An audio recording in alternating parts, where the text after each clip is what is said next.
Gloucestershire road trip with Dominic Cotter on BBC Radio Gloucestershire. So it's BBC Radio Gloucestershire, and our road trip this time takes us to the heart of the Cotswolds. We're in Stow-on-the-Wold, a town steeped in history, as the last battle of the English Civil War took place here back in 1646. Well, coming up, I'm going to take you to an award-winning butcher's. We'll find out about a unique relationship with the town in America, and I'll pop into one of the town's community pubs, and I'll check out an antique shop for bargains to boot. First of all, music from Dusty Springfield, Gloucestershire's road trip to Stow-on-the-Wold. Now, first today, I mentioned the town was steeped in history, so I needed to find out a couple of people who could help me out. It's Nigel Sermon, Chairman of the Stow and District Civic Society.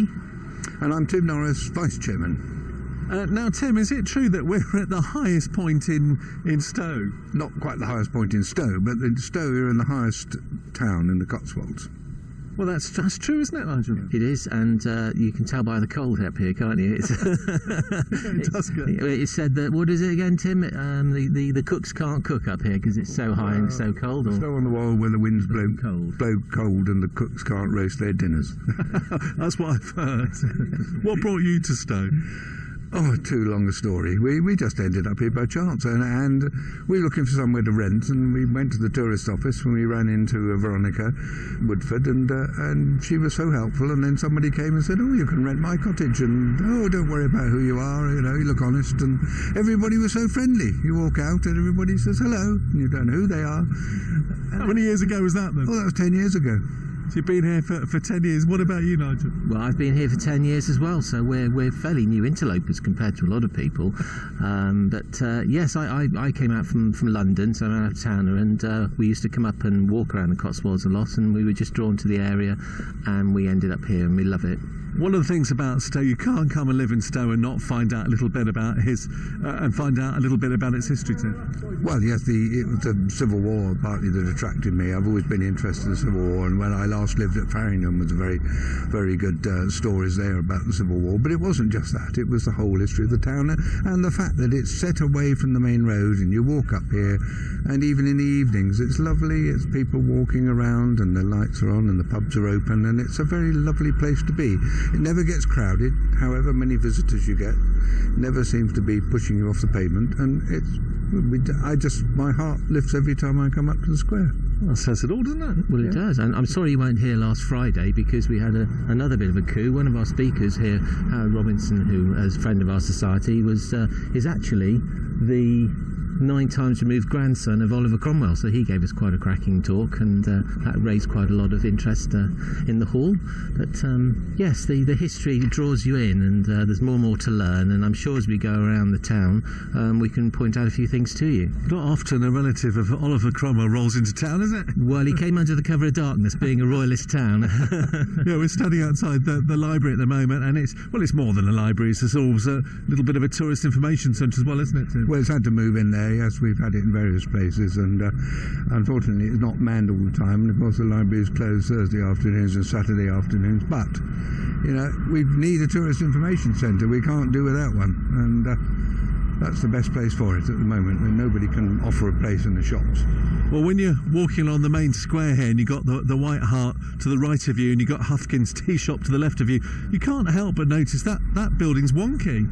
It is, and I don't know the reason why, so I really can't come up with it. Some people say it was originally a wooden building supported on sort of saddle stone type of things, and some of them gave way.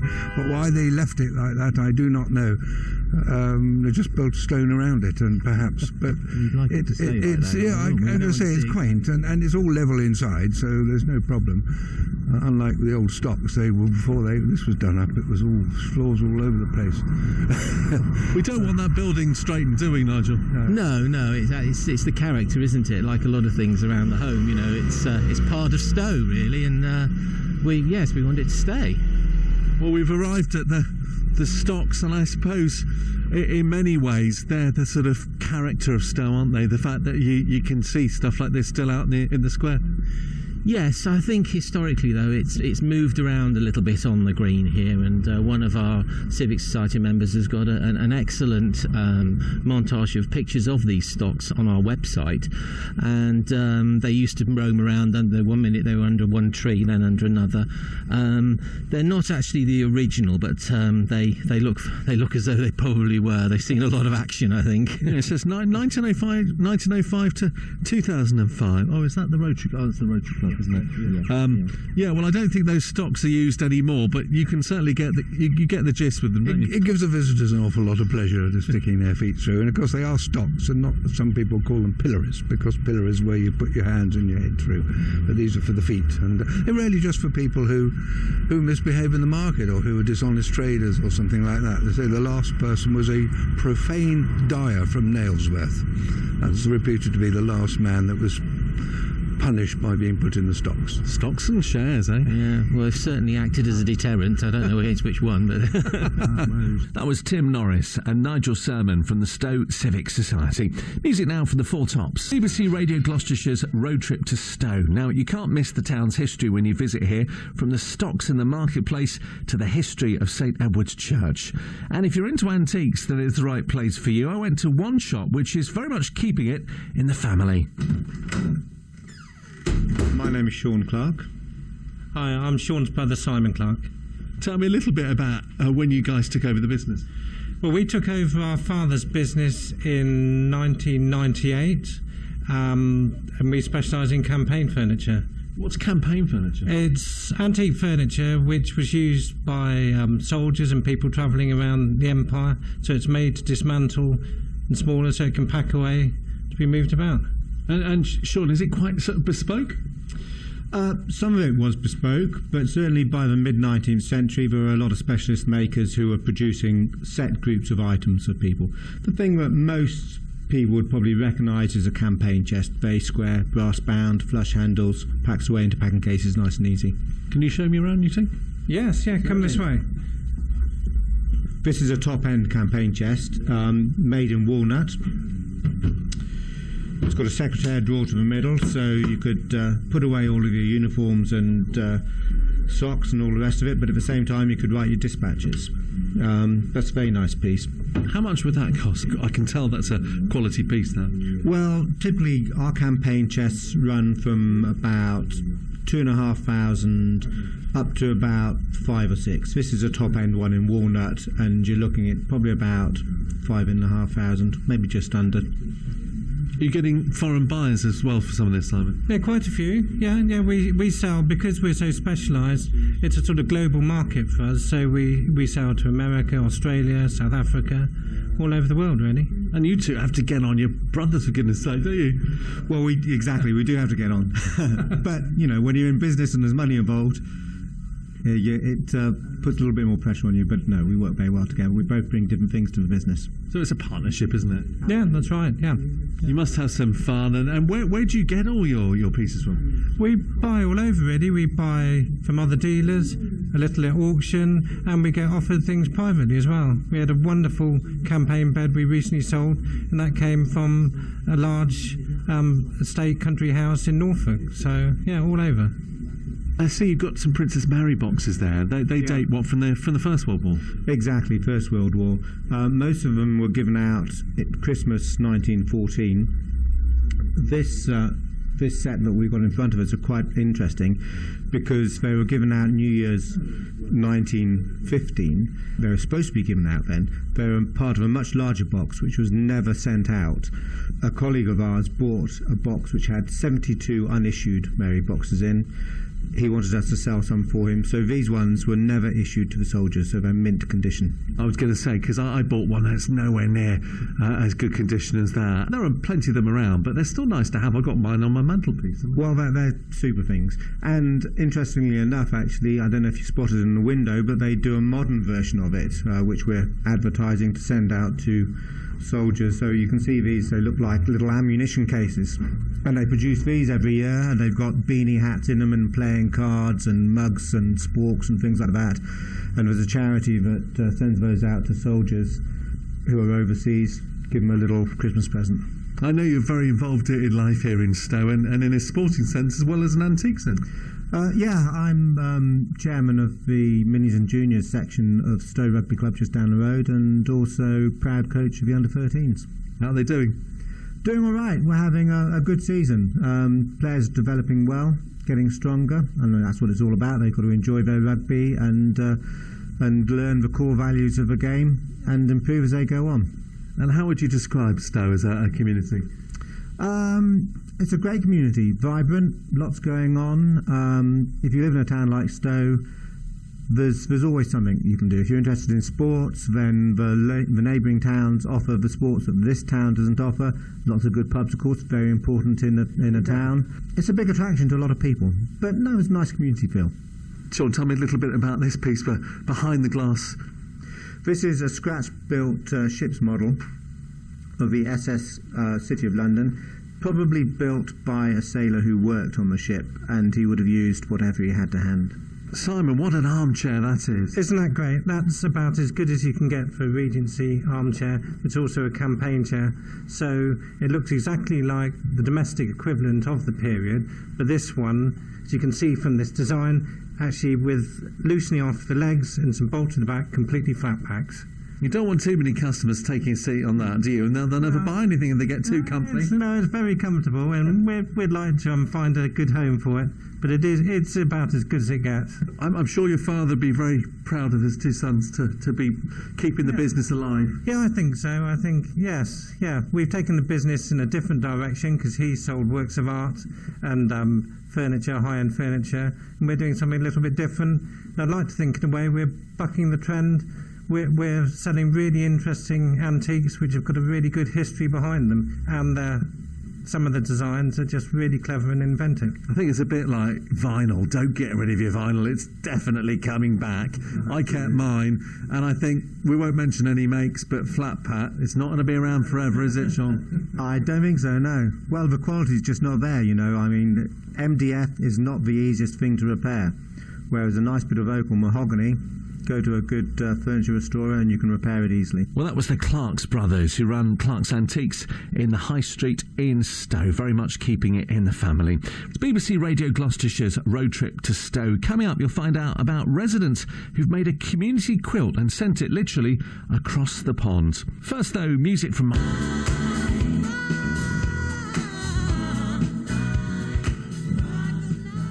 BBC Radio Gloucestershire's road trip to Stow-on-the-Wold. Now, residents have made a community quilt to celebrate strong ties. It's between the town and Appomattox in the American state of Virginia.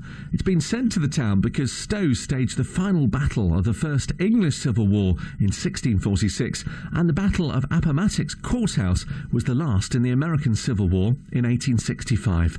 I spoke to the team behind it, including Derek Taylor and also Nigel Sermon from the Stow Civic Society. The Stow Cotswold Festival had an American theme to it this year, and we felt this was a very good opportunity to showcase our friendship link that we forged with Appomattox in Virginia in the USA. It's going to be very exciting when it gets there. I know that Derek Taylor knows a little bit about the history of the Civil War, because there's a real connection here, isn't there? Yes, there is indeed. Both places, both Appomattox and Stow-on-the-Wold, are the site of the last battle of civil wars. So Stow, of course, in the English Civil War in 1646, very dramatic. The Royalists were chased into the square after the first encounter. There was a massacre here in the square immediately outside where we're standing. It was said that blood ran down Digbeth Street. It was so bad. On the other side of the Atlantic in Appomattox in 1865, it was the end of the American Civil War, and that took place at Appomattox Courthouse. So this is the special link between the two. In that encounter, it was again like the one here. It took place early in the morning. It was over quite quickly, and General Robert E. Lee surrendered to Ulysses S. Grant, and that was the end of the most bloody encounter that humankind has ever seen. So we've got this amazing link And both towns are about the same size, both rural as well. So it's very special. Well, let's talk to some of the team that have been involved in actually putting this whole quilt together. Let's start off with Susan Bratton. How did you get roped into all of this? Rachel asked for volunteers, either to make cakes or to sew, and I can sew better than I make cakes. And Rachel's here as well. Hi, Rachel. I am, yes. The idea was to help raise money for the Stow Cotswold Festival. And so we had the idea of sponsoring the hexagons, the 128 hexagons that are on the quilt. But of course we needed ladies to help make the quilt. So chicken and egg, we asked for volunteers, and I was so delighted so many ladies stepped forward, and they're here today. Stephanie Van, you've actually designed the quilt, haven't you? They approached me a while back and asked for ideas, and the links actually got quite scary because I've actually been to Appomattox. My children's godparents live in Virginia, so there was another link there. And I actually thought it would be a good idea to have English paper piecing as the method of putting the quilt together, and also William Morris fabrics, which are very English. So going over to America, we thought that was a nice link. I'm sure it'll be well received in Appomattox, won't it? I'm sure they'll love it, yes. Having been there, say, several times, it will be something that they will be very proud to receive. Pat White's been one of the team involved in stitching this. Just describe what you did. First of all, I put together the plain hexagons ready for the embroidered captions. After that, my other quilting colleagues completed the hexagon work. I then added the borders and did the quilting. You must be really pleased with the finished result. I am very pleased now that I can see it completed. Derek. Of course, the thing about the quilt is it's of special importance in the link, because during the American Civil War, when the young soldiers went off to fight, their loved ones, their wives or their girlfriends or their mothers used to make quilts for them, not just to keep them warm at night. It was kind of the equivalent of a sleeping bag, but also they used to sew special messages into them. So things like Billy, be safe, or Johnny, be brave in battle, things like that, so that whenever they went to sleep at night, the soldiers, they knew that the messages from the love from those back home was there and was contained actually within the quilt itself. And there is a link here, because when we did this, each of the hexagons we put on this large template that you can see before you now, Dominic, and we got people to sponsor them and to sign them and to put little special messages in. So again, that's a link between the two countries. Well, that was some of the team behind the community quilt, which has been sent to Virginia in the United States. More music now. It's BBC Radio Gloucestershire's road trip. Now, our next destination. Well, it was time to find out why one business is winning awards and is loved by its customers both in the town and further afield. Hi, I'm Bob the Butcher from Stow-on-the-Wold. I've had Lambourne's Butchers now for nearly 12 years, and we're enjoying every minute of it so far. Please come and have a look around and see our local delights. The game's very popular, and it's just coming to the end of the season now, so we've had a good season. Obviously the weather helps when it's cold like it is today. One of our specials is we do a stuffed pheasant breast, so we're trying to get more younger people interested in pheasant. So rather than have the whole bird, we're just doing the pheasant breast. We're stuffing it with some venison and red currant jelly, wrapping it in bacon, and giving them a little baking tray as well, so literally they can just pop it in the oven, half an hour, and it's cooked, ready to go, and that gives them a taste of venison, pheasant, and our local dry killed bacon as well. It's just a bit user friendly rather than giving the whole bird with bones and stuff. So people don't always want the mess, do they? No, they don't want the mess, so they want a quick and easy meal. So it is like a ready meal, but it's a homemade butcher's ready meal.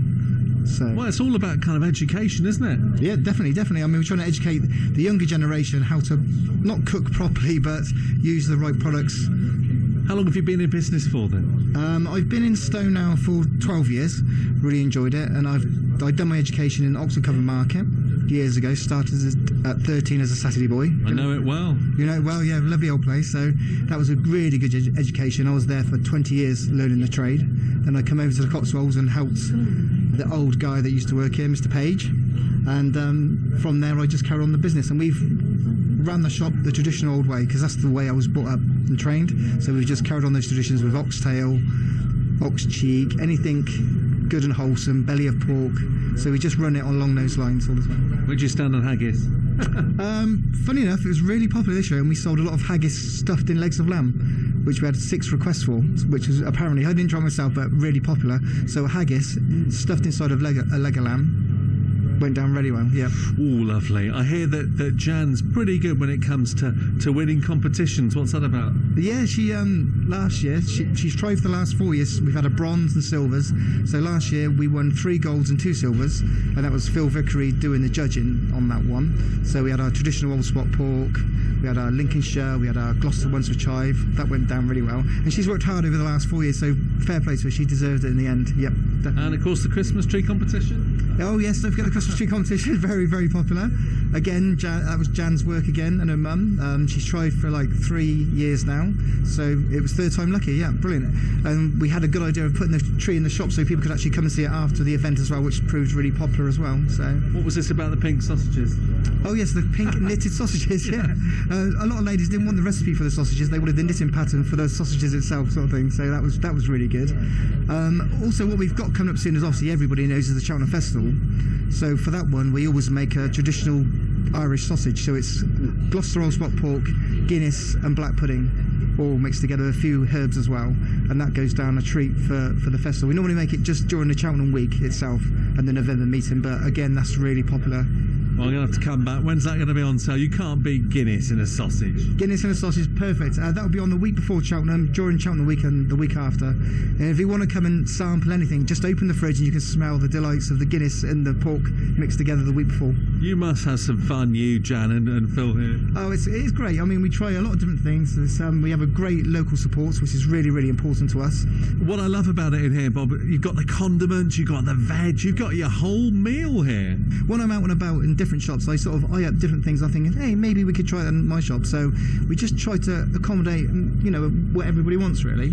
So, and it looks bright for us. We use the local veg from Drinkwaters at Ebrington, again sourcing local stuff, and it just adds a splash of colour to the shop.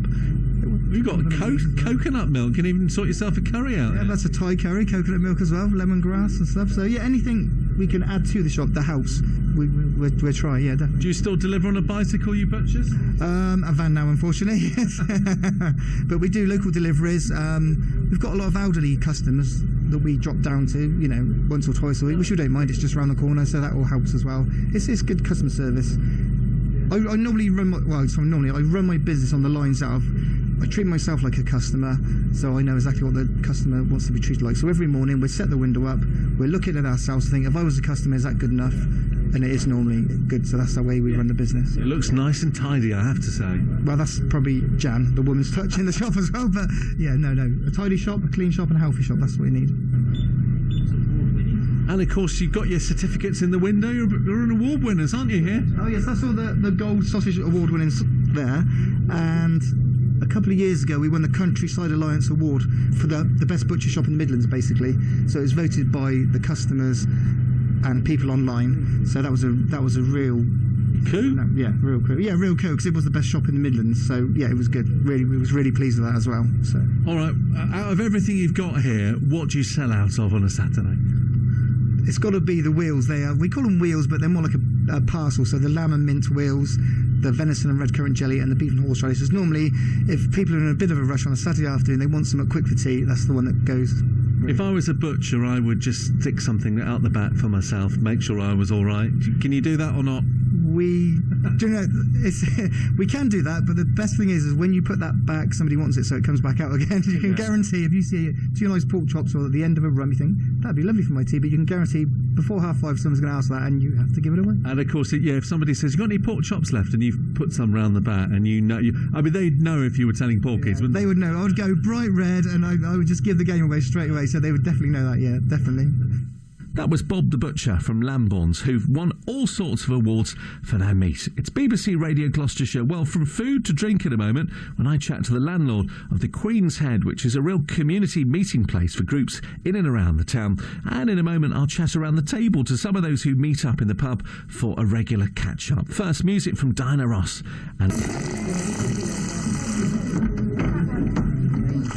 My name's Johnny Bors. I'm the landlord of the Queen's Head Inn in the Square, Stow-on-the-Wold, Gloucestershire, England.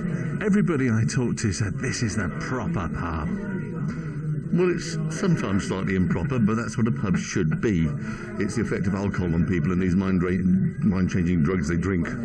Well, you've got a little glass of wine there. You've got a very interesting surname. Tell us about it. It's Dutch, from the Westlands of Holland, not South Africa. I don't want to be associated with them because they're generally associated with people who are slightly ignorant, so I have to put my distance between them and us. No, the Westlands of Holland, my father came over before the Second World War and stayed here, so actually I'm a second-generation immigrant and probably should be sent back home, which is what a lot of people want me to do. Well, you definitely haven't got a Gloucestershire accent, I can tell that, but you've spent so much of your time in the Cotswolds. Yes, all of my life. I was born and bred in the Vale of Evesham, but then moved over here early 20s, so that's 40-odd years. So I'm not a local, but I'm a regular. Well, you're better at maths than me. I know you're a Donington pub, and I've been lucky enough to have a tour of the Donington brewery with Johnny and the team there, and it's a real family business, isn't it, that one? I think it's the most stunningly beautiful brewery, and it's got to be one of the prettiest breweries in the world, actually. But I mean, I don't think they're too keen on people traipsing around it because it would then turn into something else completely. But it is a stunning brewery, and the whole thing is run by a water wheel as well. The whole thing, you've got this crank shaft going through the middle of the brewery, all run by water wheel. The whole thing, it's built. I don't know how the health and safety haven't. Listen, I was climbing up the steps, and you need to look where you're going. Yeah, it's beautiful, and the old Victorian pump to sort of get all the juices going around the building. I mean, it's incredible. You have to go up the stairs, and you have to put 2 drops of oil on one bit. Then on the way down, you put 2 drops of oil on another bit, just to keep it going. It's effective. It works. Well, talking about pumps, can we get behind the bar for a minute? You don't want. I do that all my life. Oh, come on, show me what you've got. Okay, beer, lots of it. Right, we'll move 1 or 2 dogs to one side. Well, this is all the overflows because we have to fill the pint glasses up to the brim, which is stupid, really. If they put a little line, it would be a lot less waste. And then, look at that. We wouldn't have so much beer batter for the fish and chips, would we, though, if we didn't have any things like that? Or beer to go in the steak and ale pies. So, this is all the dregs which we're looking at from ullage in the drip tray from the beer, which, because it's such a lively stuff, you do get overflow all the time. But that's beer. But there's a science to beer, isn't there? And you only have to visit Donington to know that. Well, now I think you can drink it without going to Donington. We come to your pub. Yes, it's much better. I knew you were getting at that. Yeah, well, of course. I'm not wasting my time with you for nothing. But I mean, seriously, you must get a lot of tourists coming here as well. It's not just the regulars, is it? No, we've got a really nice mix, actually. The pub wouldn't be a pub without the regulars, and it is. We really make sure it's a community place. The parish council, once they finish their meetings on the sensible side of it, they come in here for a little wind down after. So it is a really nice. It's definitely a locals pub. But it's a hub. It's a pub. It's a hub of a pub. Hub pub. A hub pub. A pub. But we look after everybody, and that's the joy of it. Yeah, it's a cross section of people. So you got 1 or 2 there's toothless locals, and then you got 1 or 2 people who've just walked in who are slightly better oiled. And you're always hearing about pubs closing every week, loads of pubs closing every week. But it's where are we? Coming up to 6 o'clock in the evening, all packed. Yeah, well, it's that's because we're open. If you close, you can't sell beer. But I mean, seriously, a lot of pubs aren't like this.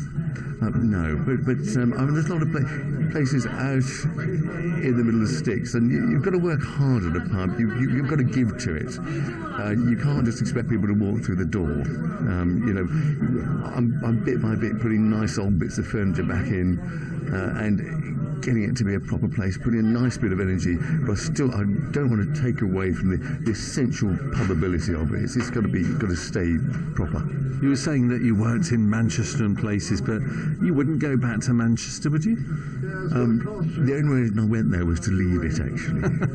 I think there are nicer places in the world to be. No disrespect to Manchester, though. There are lovely parts. I had my moments, so I disrespected it hugely.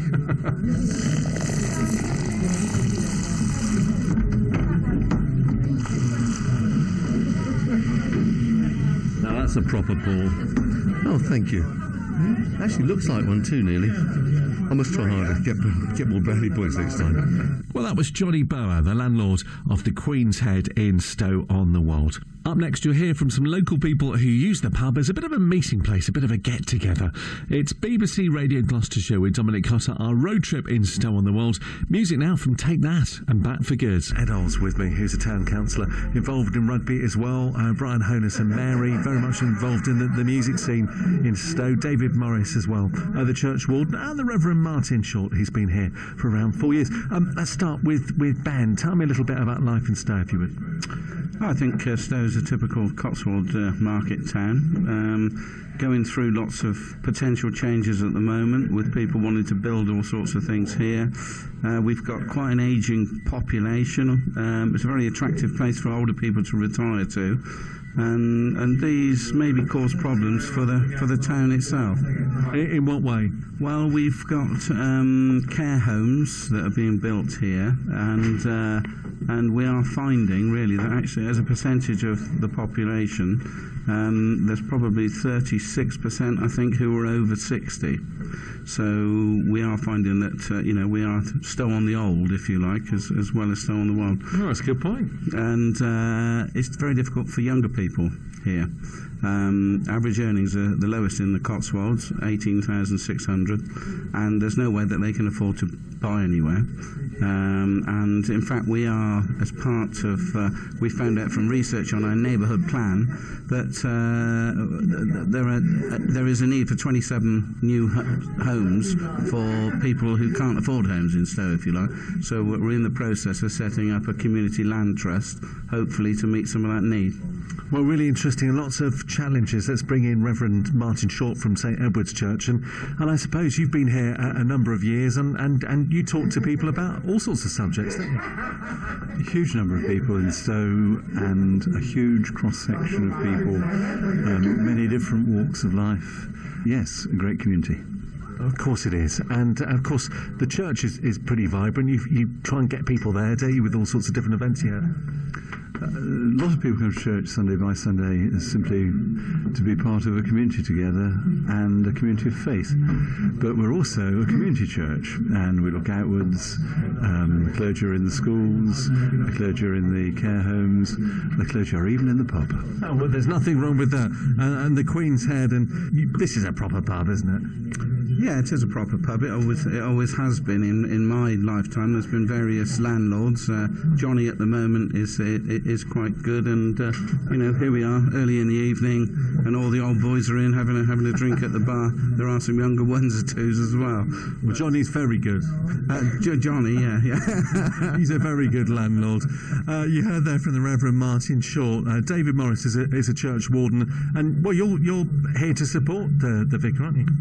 That's exactly what I do, support the vicar, make sure the church is ready for worship whenever we have a service on, and all the other things that come into church, making sure that people who run events there are well looked after. And particular, as with my Vice Chairman of Music at Stow hat on, it's all about bringing big names into Stow-on-the-Wold, as we call it, big names into a little place. And so far we've had great jazz concerts, great pop concerts, and we have our third music festival this October, where we have Darius Brubeck coming, and hopefully other performers as well. We had that lineup sorted about last August because we just have to. People are in demand, particularly the older groups, and we like to encourage them here. And we got such a fantastic church, fantastic sound, and we pack it out. We had Andy Fairweather the Low here last year, and we had 250 people bopping in the aisles. And you're absolutely right about the acoustics in a church like St Edward's. You can't beat that. I mean, it's as good as a concert hall, isn't it? It's brilliant, and particularly once we get the lighting right, which we have done for our main concerts, the altar, the chancel, and everything else just looks absolutely fantastic where it's well lit up, and it's vibrant. The place almost rocks as we go through the night. Fantastic. Let's bring in Brian Honus, because you and Mary, you're very involved in music yourself, aren't you? Yeah, I've been responsible for running, as chairing the organisations for music festivals for a number of years now. You've just heard from David, who keeps me on the line now. And as you've just heard, we've got plans for big events later in the year. We plan to have a mini music festival every autumn, and that seems to be very successful. And we're getting ourselves known throughout the local community and further afield now. I'm also a Rotarian, and we have a Rotary Club based here on Stow-on-the-Wold, which covers Bourton and Morton, hopefully doing good for the community. Some of the locals of the Queen's Head in Stow-on-the-Wold. Well, that's it for this edition of The Road Trip on BBC Radio Gloucestershire. If you've got a suggestion for a future road trip, drop me an email. It's dominic.cotter@bbc.co.uk. Let's play out with Fleetwood Mac now.